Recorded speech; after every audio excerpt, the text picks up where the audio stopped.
শুভ সকাল বন্ধুরা, তোমরা সবাই কেমন আছো? আশা করি ভালো আছো।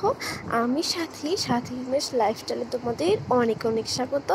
বন্ধুরা, সকালে শুধু রান্নাঘরটা মুছে আমি কিন্তু এখানে চা করতে চলে এসেছি। কালকের দুধ ছিল, তো কালকের দুধ দিয়ে চা করবো। আমাদের বাড়িতে কিন্তু আগের দিন দুধ দিয়ে যায়, পরের দিন তোমরা সেই দুধ দিয়ে চা করি। দুধ কিন্তু এমনি কেউ খায় না।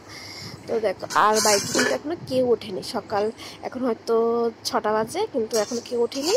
বাবা মা ভাই সবাই ঘুমোচ্ছে, আর আমি আর আমার মেয়ে সকালে উঠেছি। মেয়ে তো ওইখানে খেলছে, তো আমি ভাবলাম যে সকাল সকাল ও যখন খেলছে তা আমি সকালে কাজটা করে ফেলি। তো চাপটি বানাচ্ছি আর বানাচ্ছি চা।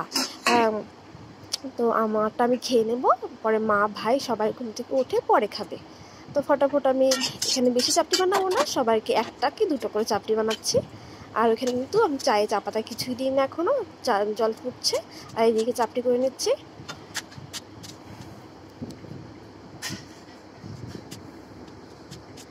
আর এই চাপটিগুলি কিন্তু অনেকেই গোলা রুটি বলে, আমরা কিন্তু গোলা রুটি বলি, আর আমার শ্বশুরবাড়িতে কিন্তু চাপটি বলে। দেখো, আমার চা কিন্তু হয়ে গেছিলো। আমি কিন্তু ভিডিও করার ধান্দায় আমার দুধ একটু পড়ে গেছে।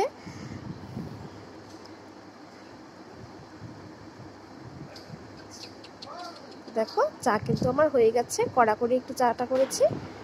আর কিন্তু আমার বাপের বাড়িতে খুব গরম পড়েছে, কিন্তু আমার শ্বশুর বাড়িতে অতটা গরম বোঝা যায় না। সকালে উঠে মা ওরা খেয়ে নিয়েছে। আর দেখো, বাবা নিয়ে এসেছে মাছ। এগুলো হলো বাটা মাছ, আর একটা বড় কি মাছ আছে জানি না।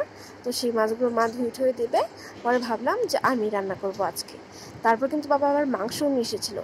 বাজারে গিয়েছিলো, দেখলো যে ছাট মাংস আছে, তো সেগুলো নিয়ে এসেছে। তো মা রসুন পেঁয়াজ ছেড়ে দিচ্ছে, তো সেগুলোই রান্না করবো আজকে। দেখো, এই যে মাংসগুলো নিয়ে এসেছে, এটা মাংস না, মানে মাংসের ছাট মাংস যেগুলো বলে। তো সেগুলো আমি ঢেলে নিচ্ছি বাটিতে, তারপরে ধুয়ে রান্না করব। তো তার মাঝখানে মেয়েকে স্নান টান করে ঘুম পাড়িয়ে দিয়ে দেবো। আর তারপর আমি এই মাংসগুলি রান্না করব। আমি আগে জানতাম না যে এগুলো মাংস না, পরে খুলে দেখি যেগুলো মাংস না, এগুলো ছাট মাংস। আর আমার শ্বশুরবাড়িতে কিন্তু ছাট মাংসগুলি কাঁঠাল দিয়ে রান্না করা হয় বেশি। আর মেটে থাকে, তো অনেক কিছু থাকে, তো এইরকম ছাট মাংস দিয়েও কিন্তু কাঁঠাল রান্না করে।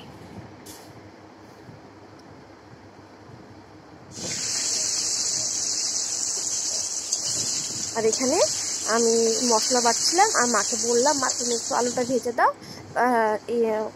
কড়াইটা আমি আগিয়ে বসেছিলাম, তারপর বললাম মাকে আলু ভেজে দিতে। তারপরে মা একটু পেঁয়াজগুলিও ভেজে দিয়েছিল। এখানে দেখো, রসুন পেঁয়াজ সব কিছু রেডি করে নিচ্ছি, মাংসটা রেডি করে নিচ্ছি। এই যে মা আলুগুলো, আর এইদিকে কিন্তু মা কড়াইতে তেল গরম করে বড় করে দিয়েছি। তারপর জিরে ফোড়ন দিয়ে কিন্তু পেঁয়াজটাও ভেজে দিয়েছে। তারপরে কিন্তু তারপর থেকে কিন্তু আমি রান্না করেছি। এই যে মা জিরে ফোড়ন দিয়েছে, তারপর কিন্তু পেঁয়াজগুলো দিয়ে দেবে।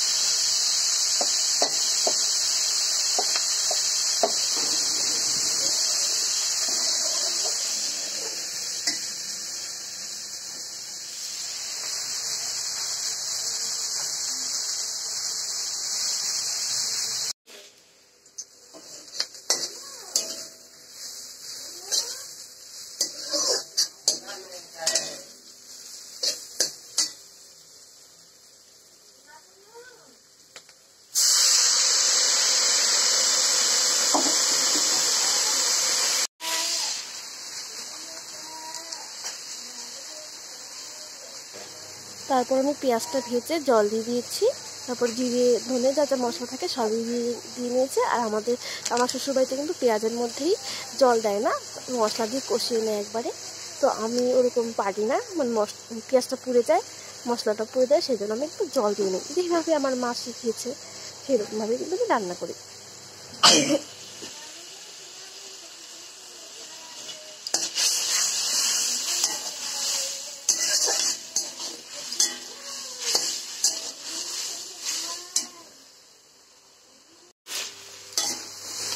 দেখো, আমি কিন্তু মাংস আর আলুগুলো কিন্তু ভালো করে কষিয়ে নিচ্ছি।